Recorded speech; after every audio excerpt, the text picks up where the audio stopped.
Hola, ¿qué tal? ¿Cómo les va? Bueno, vamos a grabar hoy la clase de administración societaria, administración y representación societaria. Como ya les dije en varias oportunidades, nuestra ley general de sociedades adopta la teoría del órgano en lo que es sociedades comerciales.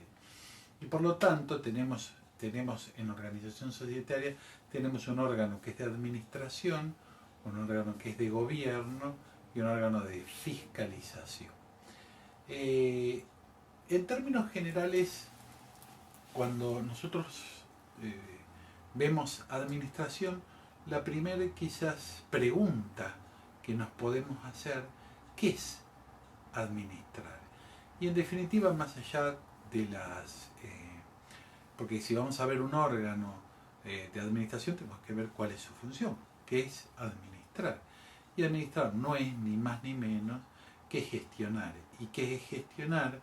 En definitiva, en sociedades comerciales, no es ni más ni menos que la actividad que desarrollo para el cumplimiento del objeto social. Entonces, lo primero que se nos ocurre pensar es en el límite de la personalidad. En realidad, en la administración y representación, hay órganos donde la administración y la representación están perfectamente diferenciados, hay sociedades en las que el órgano, la representación está perfectamente diferenciada, como lo es en la sociedad anónima, donde quien representa es el presidente, exclusivamente el presidente del directorio. En cambio, en otras, como por ejemplo la sociedad colectiva, que es una sociedad personal, hay vocación a la administración y bueno, y está generalmente establecido en el estatuto quién va a ser el que representa. Puede ser con representación plural, indistinta, conjunta o única. Pero más allá de los detalles individuales de la administración y representación en cada uno de los tipos societarios, que lo vamos a ir viendo cuando desarrollemos cada uno de los tipos societarios, en realidad la idea de hoy es más que nada ver la administración. O sea, los límites de la actuación del administrador, en definitiva, los deberes del administrador, y bueno, y en definitiva, eso, más que nada, la función del administrador en la ley de sociedades. En esto es muy importante que previo a ver este video, también vean el de intervención societaria, porque la intervención societaria, si bien es una medida cautelar dictada por un juez, al recaer sobre el órgano de administración, hicimos todo un avance sobre la administración y representación que puede ser muy útil para esta clase que estamos grabando el día de hoy. Fíjese una cosa, si tienen por favor la ley de sociedades a mano, que la deberían tener, la toman. No, miren, vamos a arrancar con el código civil y comercial. 140, ya estamos. Fíjense una cosa, ¿por qué no vamos a el Código Civil y Comercial, que no es obviamente una ley específica para el derecho societario, pero fíjense lo que dice el Código Civil y Comercial de la persona jurídica. Son personas jurídicas todos los entes a los cuales el ordenamiento jurídico confiere actitud para adquirir derechos y contraer obligaciones para el cumplimiento de su objeto y los fines de su creación. Fíjense una cosa, lo primero que hace el Código Civil y Comercial es marcar un límite a la personalidad jurídica. ¿Y cuál es el límite de la personalidad jurídica, el objeto y los fines de su creación. Sigamos, vamos al artículo 58. Te voy a decir, muchos números. Bueno, en realidad, esto es importante porque lo primero, cuando vemos administración, cuando vemos personalidad, cuando vemos administración, vemos que la personalidad tiene un límite y ese límite también se le es impuesto a los administradores. Fíjese en el artículo 58. El administrador o el representante que de acuerdo con el contrato tenga la representación de obliga a esta por todos los actos que no sean notoriamente extraños al objeto social. O sea, ¿cuál es el límite de la actuación del administrador? El objeto social. Es más, aquellos actos que no son notoriamente extraños al objeto social no se le, vamos a decir, no serían responsabilidades de la sociedad, sino de quien las hace, que sería del administrador. Por lo tanto, lo primero que podríamos decir, en definitiva, es que la actividad del representante legal y del administrador tiene un límite, un severo límite marcado por el Código Procesal Civil y Comercial y por la Ley de Sociedades, que son aquellos actos que son notoriamente extraños a objeto social, no se le imputarán a la sociedad, sino personalmente a quien los hizo. Esto es lo primero que podríamos decir. Otra cosa que me gustaría un poco aclarar, nosotros cuando vemos órganos tenemos que tener en cuenta que una persona física, cuando nosotros hablamos de las sociedades comerciales, lo primero que tenemos que ver es su organización. ¿Por qué? Porque las personas físicas esto es más fácil. Esa faz volitiva interna y esa expresión, faz volitiva externa, que va a ser la comunicación de la voluntad, es mucho más fácil en las personas, o más compleja, pero más sencilla de entender, como es la persona física. Tiene todo un proceso interno de toma de decisión vinculada a distintas necesidades y cuestiones, y una faz volitiva externa que es cuando me manifiesto. O sea, las formas, bueno, cuando vemos oferta de contrato, vemos en definitiva las formas de manifestación de la voluntad. Que pueden ser expresas, tácitas, etc. Ahora, ¿cómo es este proceso en las sociedades comerciales? Bueno, la voluntad, ustedes saben que la voluntad social radica, esta faz volitiva interna, la voluntad radica en el órgano, en la asamblea, la reunión de socios, que sería, la voluntad estaría, vamos a decir, en aquel órgano que nuclea a los socios, que es el que naturalmente expresa la voluntad social. ¿Cuál es? Bueno, la reunión de socios o la asamblea depende del tipo de sociedades. Si son sociedades, digamos, SRL del 199 tendrían asamblea, si no tendrían reunión de socios, y las sociedades anónimas que tienen asamblea. Y el resto de las sociedades con las denominadas reuniones de socios, que están más vinculadas a la simpleza, a las pequeñas estructuras y a la simpleza que busca imponerles la ley. Pero en definitiva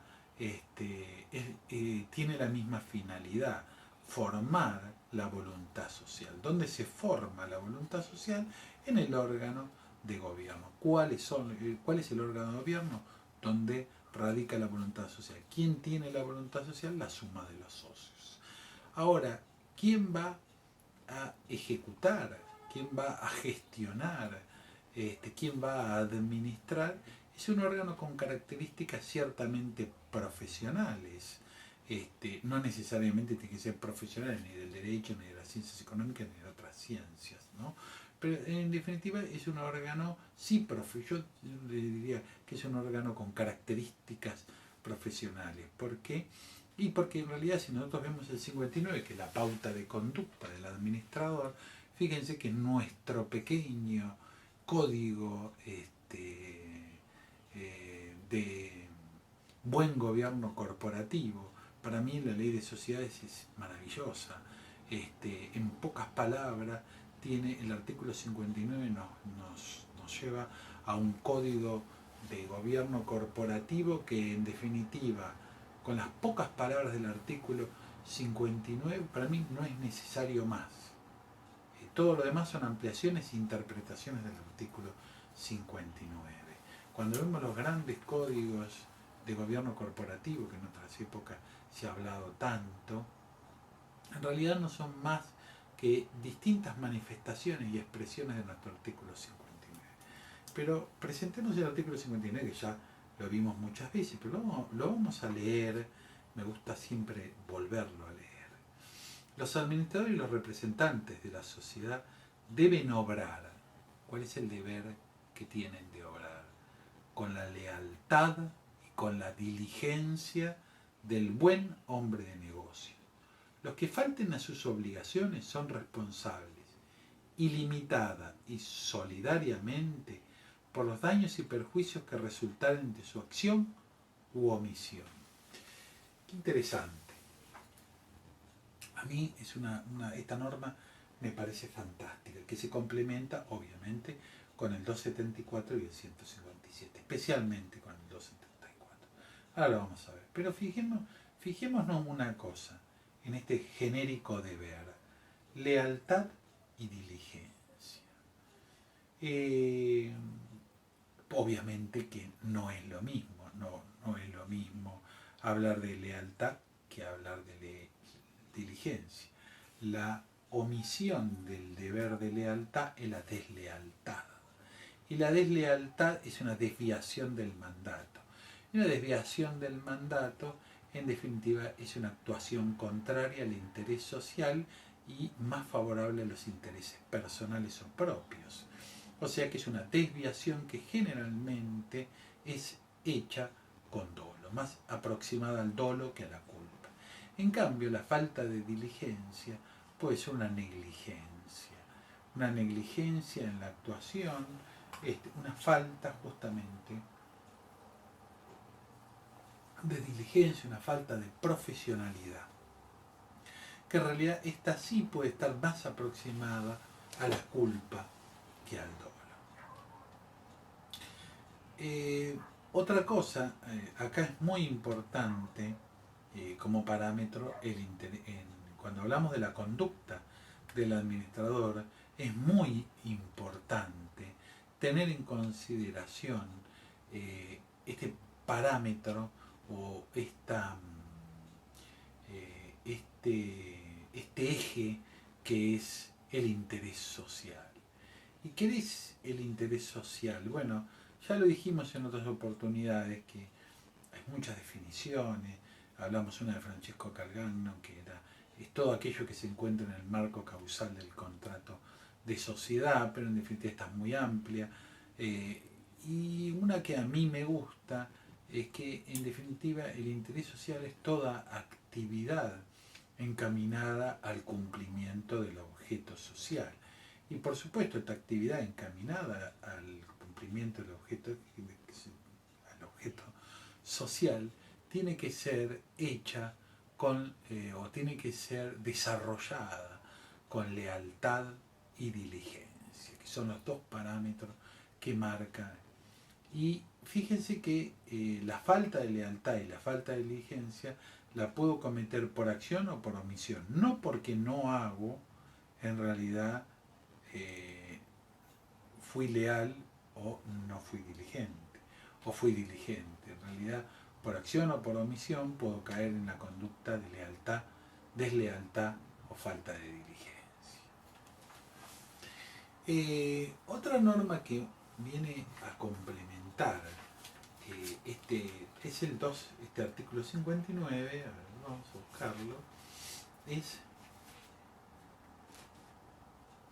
A ver, a ver, a ver, a ver, a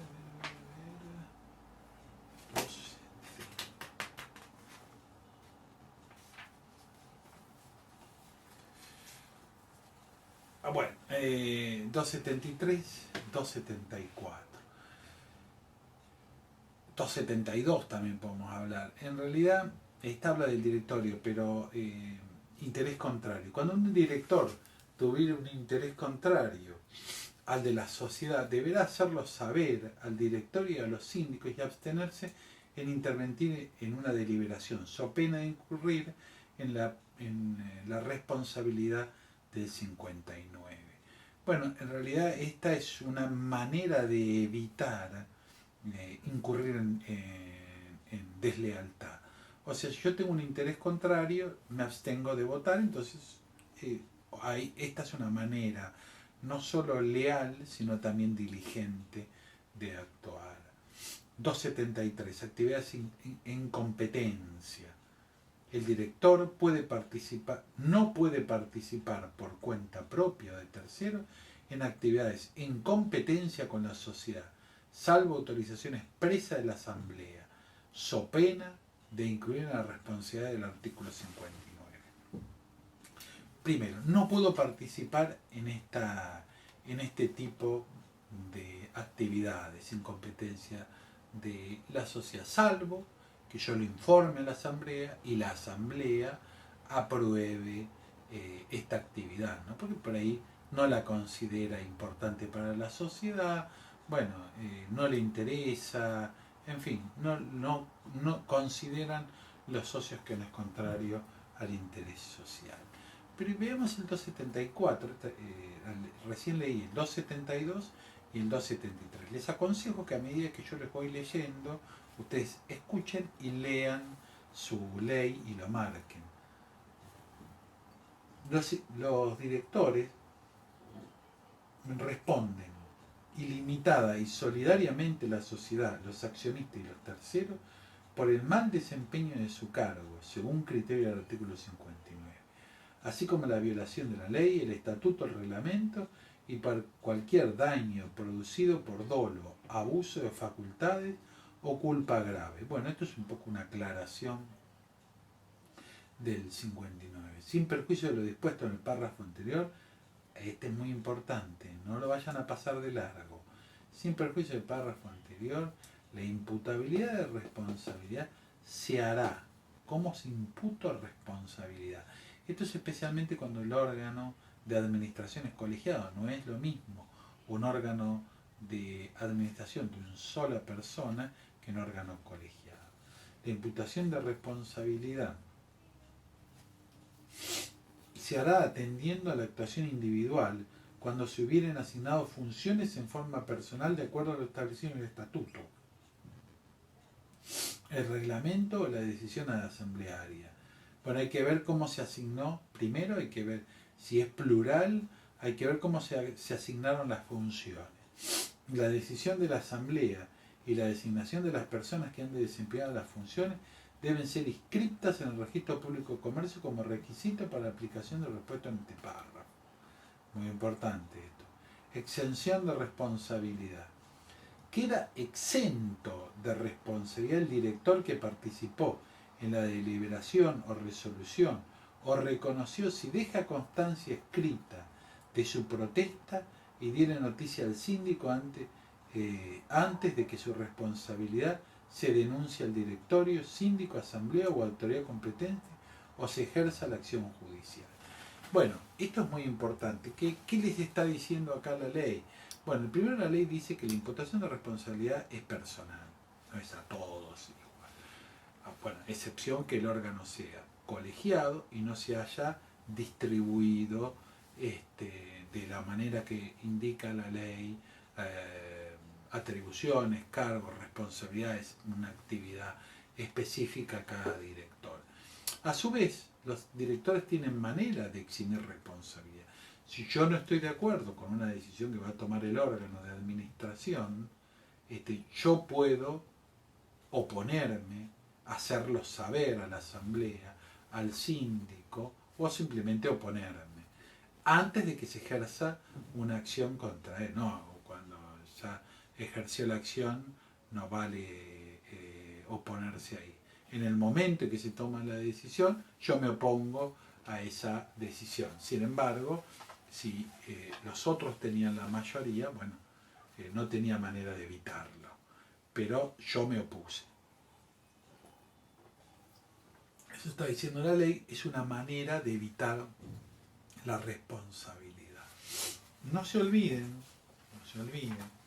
que estas normas se complementan con el artículo 160. Artículo, fíjense una cosa, 158, 159 de lealtad y diligencia, 160.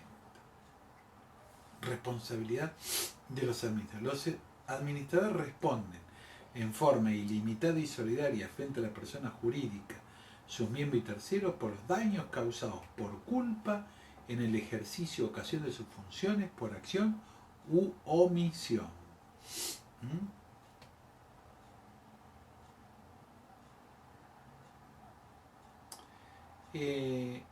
Otra cosa que yo les quería decir, bueno, porque me lo recordó esto, que acá el artículo 159 habla también del deber de lealtad y diligencia y el interés contrario. Creo que lo dije, ¿no? No es lo mismo lealtad que diligencia, ¿no? La lealtad tiene que ver con ese obrar conforme el interés societario, o sea, ese obrar conforme mandato, y la diligencia con la falta de diligencia, o sea, con la falta de profesionalismo, con la falta de profesionalidad. Por lo tanto, el administrador sí responde por cualquier violación. Y el 1274 del Código Civil, no quiero abrumar con las normas y demás, pero son en realidad todo lo que nosotros después leemos concatenado a esto, son interpretaciones de estas normas. Son normas sencillas, ¿no? 274. La responsabilidad prevista en el artículo 1270 se extiende concurrentemente. Perdón, 1273. Dije, ¿eh?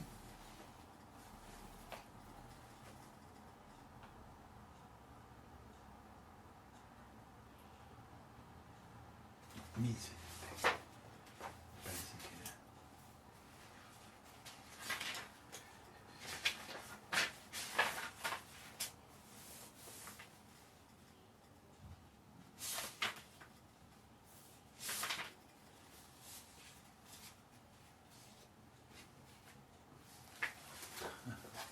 Perdón, ¿eh? Bueno, lo que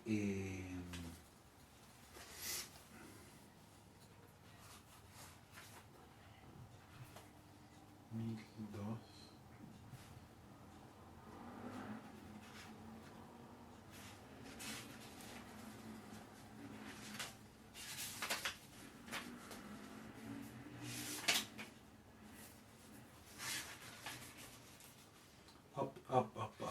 Perdón, pero no lo puedo encontrar.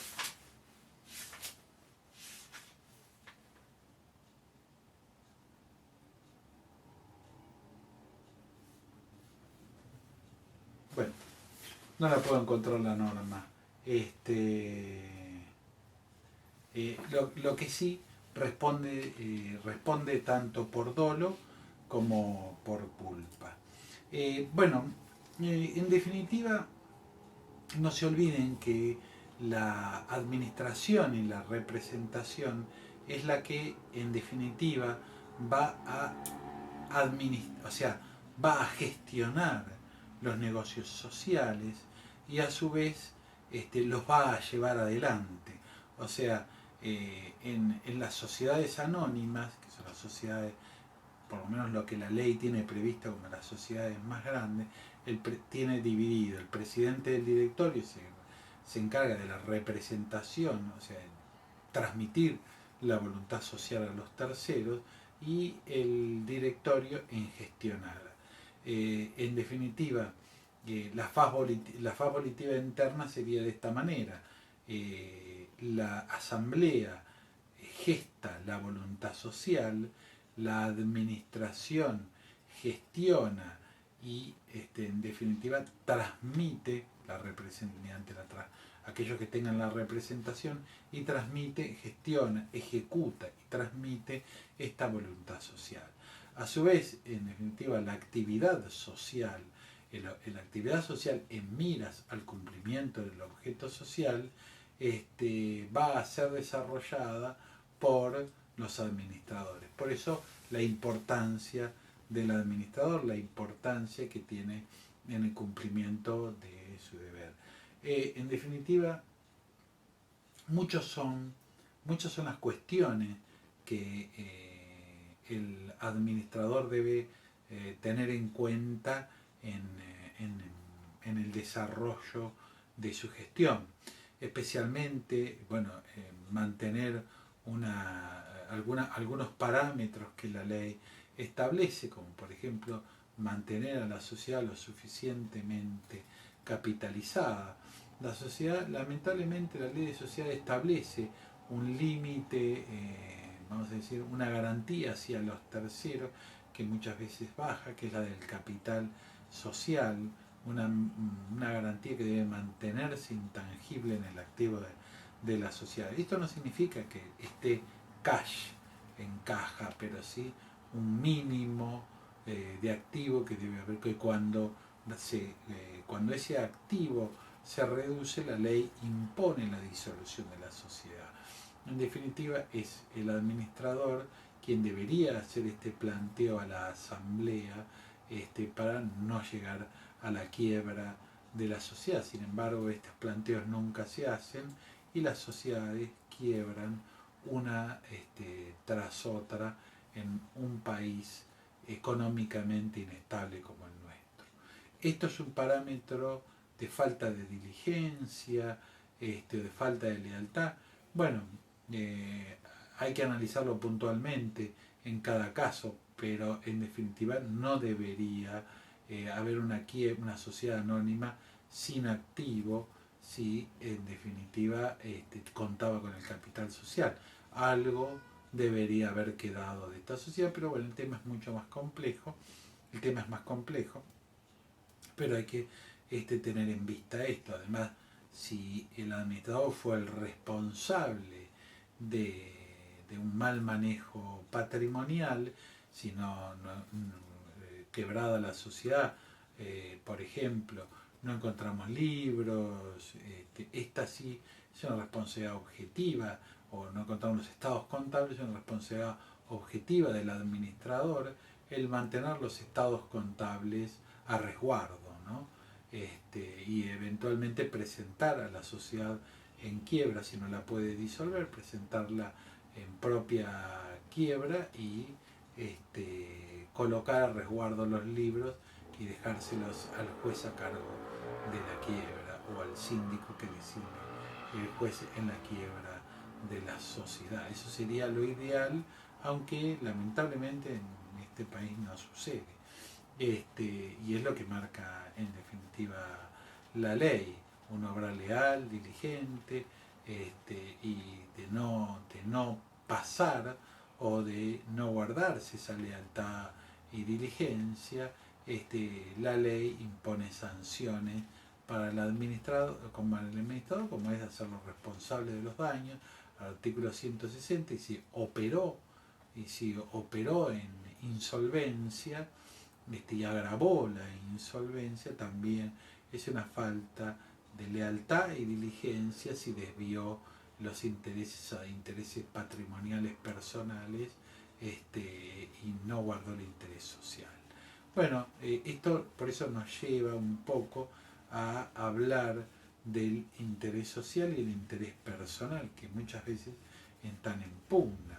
El interés social, ustedes lo saben, lo hemos visto, es la actividad social en miras del cumplimiento del objeto social. Lo que pasa es que, claro, este interés social en definitiva puede desarrollarse maximizándose beneficios para los socios o con una política mucho más conservadora, donde se maximiza la, vamos a decir, la capitalización, la inversión, la capitalización de la sociedad y la inversión productiva. Cualquiera de estas políticas se podrían adoptar y sin embargo el administrador seguiría siendo leal y diligente. No necesariamente porque aplico una política de maximización de dividendos es una falta de lealtad o diligencia.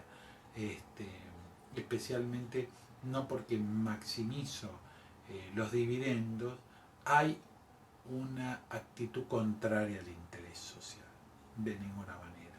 Es mucho más que eso, actuar en contra del interés social. En definitiva, mientras cumplo con las normas legales, esas serían políticas empresarias en las cuales ningún juez podría inmiscuirse, o sea, el poder de un juez no llega a determinar las políticas empresarias de las sociedades. Por eso, bueno, es que